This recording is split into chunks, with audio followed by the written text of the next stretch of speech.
And what was once a cold, misty morning is now a beautiful, shining afternoon here in Rock Hill, South Carolina. Championship Sunday for the 2023 United States Disc Golf Championship is underway, and now it's Tournament Central time as we bring you into the action. Brian Earhart, Nate Perkins. Nate, a phenomenal stat. Top two cards have 0 major titles to their name. We are very likely to see a brand new major champion. What do you think?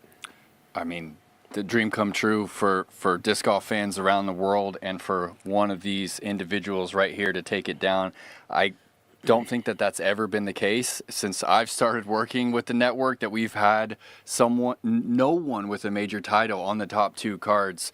We do have some champions, and we do have players who have experience out here. Kyle almost tasted victory. He's almost tasted victory at several majors. He is a champion out on the tour.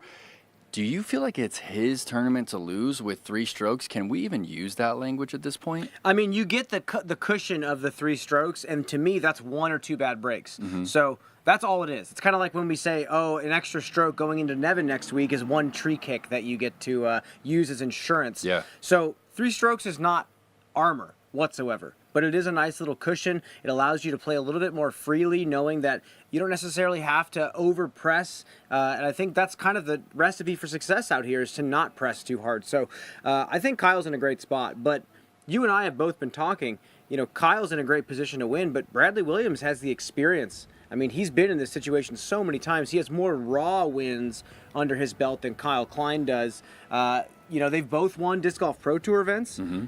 Neither of them have won a major. Thoughts on Bradley Williams? I think Bradley Williams is in a great position here, and yesterday he really shined in some of the toughest conditions. Certainly the toughest conditions this weekend. This shot here on hole number 2, this 11-speed, buttery smooth turnover. This hole has been giving Kyle so much trouble. He played it 3 over through the first 2 days, scrambled himself for a par yesterday. Bradley's nice straddle putt that he's working with. There it is on hole number 6 for the birdie. He's playing hole 10, pretty conservative. I'm very curious. He has the distance to attack there. It'd be stretching it out. But Kyle has been in circle 1 there on 10 the last 2 rounds. You have to wonder if Bradley's going to send it there on hole number 10. What do you think? Well, you think it might be something where if Bradley knows he can get it, it might be a situational thing where if Bradley's going first, maybe it might put a little extra pressure on Kyle if he doesn't go for it and plays that safe line off to the left side and goes for the simple birdie. Then Kyle has to stick it, and there's a little bit of extra pressure to make that shot just a little bit harder. With that said, these two are gunning for the title today, and we both caught up with them after the round yesterday. Let's take a listen. The round felt, again, a little lackluster considering my previous rounds, but the wind was nuts out there. I looked at the conditions coming in, but it didn't show anything like that. It was a lot more than I think any of us expected, so it was kind of an adjustment throughout the whole round. Sometimes it's just tough to read with all the valleys out there and all the trees and buildings that kind of can swirl around a corner and do things that you would never have expected it to. Like on 14, I think all of us were surprised with how our drives went. Well, how do you feel about 3 strokes? It's not as comfortable as I'd like, especially having 5 going into 18, but I feel confident in my abilities, and that I'll hold on to that tomorrow. It's one of those situations where you're sitting there and going, well, do I throw the same disc on the same angle that's been working for me all week? And sometimes with wind, that's what you do. And I find myself having success with that strategy and also wildly failing at the same time. So you start to think, man, maybe I should have compensated. But yeah, I think it was a give and take battle out there. Trust your angles that you did before, and then sometimes you had to improvise. So are there any big moments where you tried to work the same shot in there and it didn't work out for you? Maybe the tee shot on 13? Yeah, exactly. 13 was exactly the moment where I was throwing the same kind of understable disc on a lot of Anheuser to try to flex it, and I just got foggy and didn't really think of another play. Well, you followed it up with what I think is one of your career up and downs. Talk to us about how difficult that approach was and what you were feeling when that putt went dead center. Yeah, so the sidearm was super difficult. It was a 380-foot dead straight forehand into the wind, and with OB to the right and hazard to the left, basically. And I threw a wraith that I like, and I was really calm in that moment, surprisingly. and it was a great shot. And then I had that putt, and that's when putting's fun, when they float like that. It's pure bliss. How do you feel about 3 strokes back of Kyle Klein? Yeah, I mean, that's a career best situation going into the last day of this major tournament. So I feel like it's a progression of my story in disc golf. I've gotten a little bit better every time I play this tournament, and now that I'm 3 off the lead, it's like it's a pretty good accomplishment. So we'll see what happens. Nate, we have to talk about Bradley Williams. I mean, Bradley mentioning that this is part of his story. He has to chase down this man right here, Kyle Klein. Kyle looks really good, though, Nate. I mean, he's got 3 strokes. He said it wasn't fully comfortable to have the 3-stroke lead because he knows what it's like to gain and lose strokes out here. But just overall, his backhand timing just looks beautiful. Yeah, I want to key in on something that Bradley said and that Kyle did. So Bradley talked about whether or not you should try to fit the same disc on the same angle when it's a different wind. Well, Kyle did exactly that yesterday, and I thought that was the most impressive aspect of his 3rd round.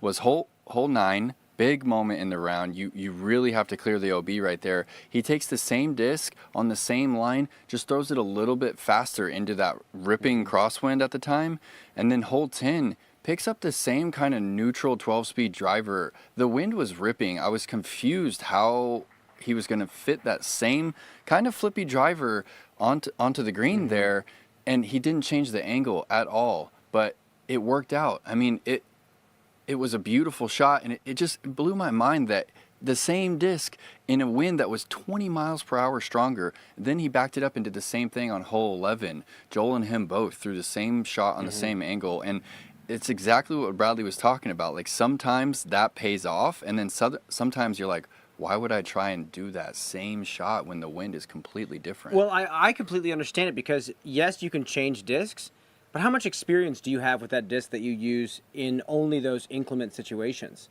If you can throw a disc that you've thrown 1,000 times, of course you're going to do that and just change the release by a tiny fraction. That just gives you that much more control, and it forces you to be that much more tapped into the decision that you make. But with that, we have to jump on to the next player.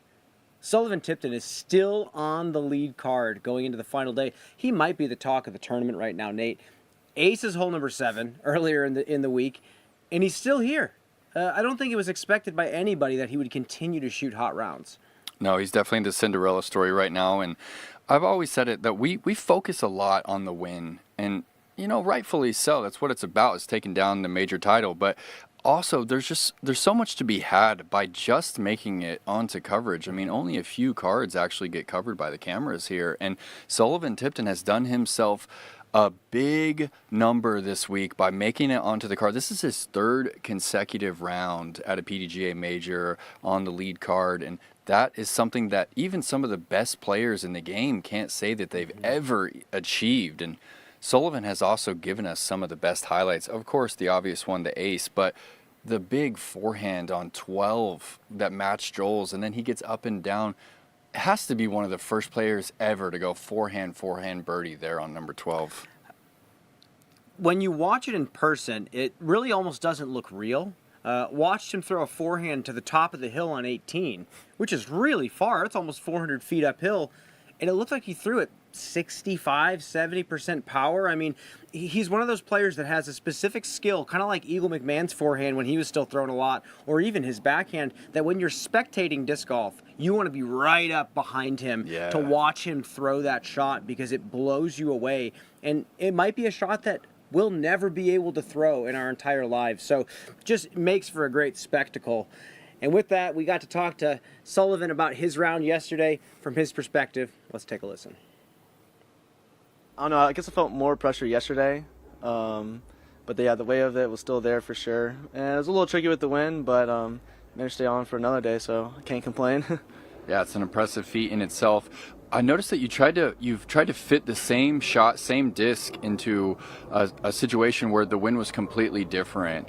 How difficult is it to play when the wind changes from all week practice and the first 2 rounds? Yeah, it's a little difficult. I have a pretty stable disc that I feel comfortable throwing pretty hard, and so laying up a little bit on some of those windier conditions. One time I just overturned it and went the other way pretty bad. But I feel confident in my disc right now, and so I'm going to keep throwing them. Well, one more round to go. Are you still in this tournament, Joel? Oh, of course. I mean, what am I, 5, 6 back or something like that? That's nothing. That's 3 holes. So, All right. yeah, we'll see what happens. Joel Freeman definitely not out of it, but yesterday, Nate, 2 over par. It looked like he kind of just had the wind taken out of him on hole number 14 and just couldn't quite recover from that point. Could we see a surprise from Joel Freeman today? We certainly could. And look at this putt right here, Brian. This is for eagle on 10. And you could just tell when he let that go and it found the heart of the chains, a sigh of relief, because from my perspective, it just seemed like the flow of the round wasn't going his direction. Of course, you're in control of your own shots, but time after time on that front 9 where he shot 2 over, he was just put in these awkward positions that he hadn't seen all weekend, and he kept having these tester putts on the wrong side of the basket in a tough headwind or a tough crosswind. And without the triple on 14, I mean, it's a completely different story. So there's the moment right there. That was actually his putt for the single bogey that just lifted into that headwind. He goes on to miss that next one, and it really felt at the time like his chances at the championship were gone in that moment. But then Kyle also had some mistakes at the finish as well to bring him back in this. He's only 5 back, Brian. I mean, you saw it when I asked him if he was still in it. He took just a brief second, raised his eyebrows, and he's like, of course, 5, 6 strokes is nothing out here. I think you have to adopt the mindset that even if you are down and you're trailing somebody at this course, they could quadruple bogey 18, just like that. You can't count anybody out at any moment. All you have to do is just respect the course at every turn and make sure you read the wind extremely intentionally. And I feel like the players that can do that today, when the wind does pick up, are going to have success. With that said, we're going to take a quick commercial break. On the other side, Simon Lizotte also in the mix. Can he put it together and take down his first major title? We will just have to see.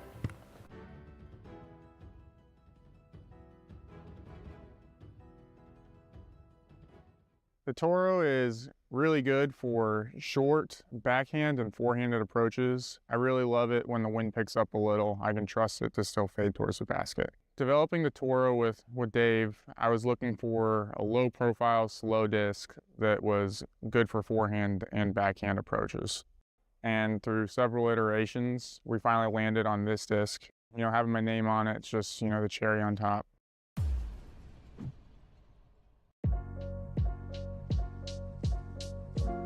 Your rating is one of the most valuable things you get with a membership. This gives you accurate numbers to track how well you've been doing and your overall improvement in the game. You also get a member number when you register with the PDJ. Your PDJ number is a stamp for when you got involved in the sport. It's a badge of pride for players and a part of your disc golf identity. Get your number today. Visit pdja.com/join.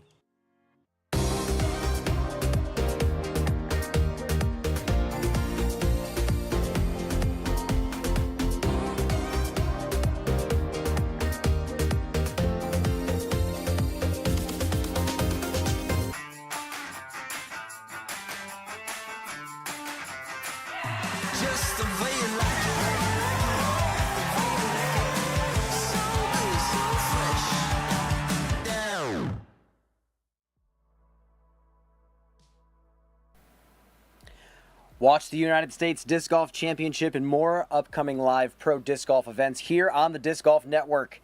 Use the code USDGCTC, all one word, at checkout for 20% off your first month subscription.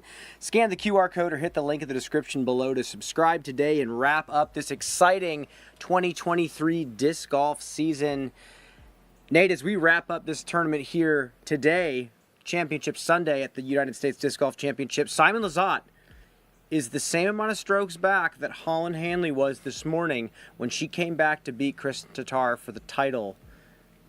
Do you think Simon has what it takes to make some magic happen again? You can't make that up, Brian, and Simon's been the guy to do that several times in the last couple seasons, so I absolutely think that he's capable of that today, and I think that the pressure needs to be on early. I feel like Kyle's a guy that it checks scores. He's checking out the U-disc, and if he's not having a good round early, I think he is going to go to that leaderboard, take a peek, and if Simon's hot, it's going to add so much more pressure. We're going to run back this shot yesterday. Just a complete misread of the wind. Didn't turn that disc over, and that one's 80 feet out into the lake. Nate, talk about the conditions, though. Are we going to be seeing winds similar to yesterday today? So it's not quite as intense, Brian. It's down there in the 8 to 12 miles per hour, but it is intense on the gusts. And the thing about yesterday's wind was it was out of the northwest. Today it's a little bit more out due west. So the wind direction is going to be slightly different on the meat of the back nine, and that's going to come into play. But it's still going to be gusty. We're still going to have that arena effect, you know, the Coliseum effect, because that's the one thing about this place is it's just not consistent. It's you have to bank on getting weird gusts. Like, you can't rely on a straight wind, especially when you get through holes like 9 through 15, right around that Coliseum. Changes every time. You have to make very intentional wind reads pretty much on every single shot that you make. There's almost no downloading wind directions out here. I feel like you really have to be present in the moment. A player that has done that pretty well so far, Evan Smith. Evan Smith has been playing some fantastic golf. He's actually just graduated from college recently with a vocal performance degree.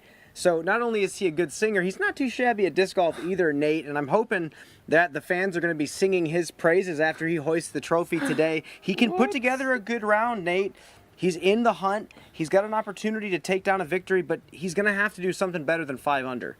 Oh, certainly is. I mean, 6 back. I think he's got to do, 12 or 13 and then get some help from Klein. And yeah, I just found out he's an opera singer as well, Brian. That's incredible.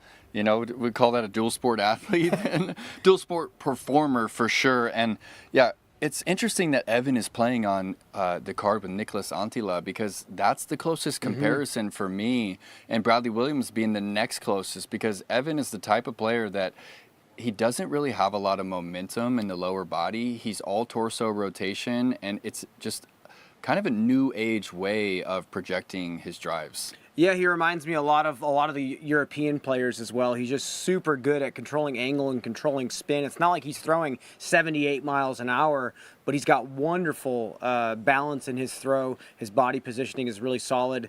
And I think when he plays out here, that's going to play to his advantage because the consistency to which he brings to the course, at least with the way he throws the disc. But with that, we're not going to keep you too much longer. Lot of players we just talked about, and even more gunning for their first major title here at the United States Disc Golf Championship. Or will we get a repeat winner? We'll just have to see. Brian Earhart, Nate Perkins. It's going to be a shootout, folks. We'll see you out there. 1, 2, 3. 1, 2, 3. Let's go.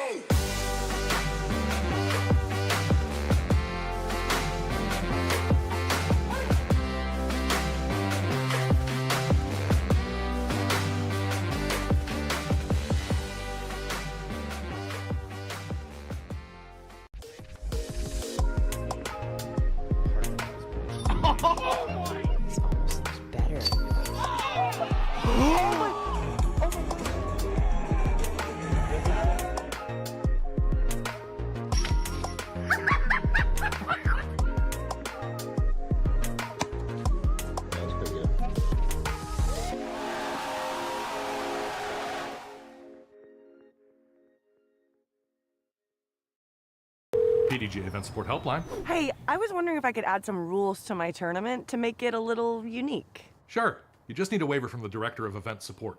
Okay, great. An island green? Shouldn't be a problem.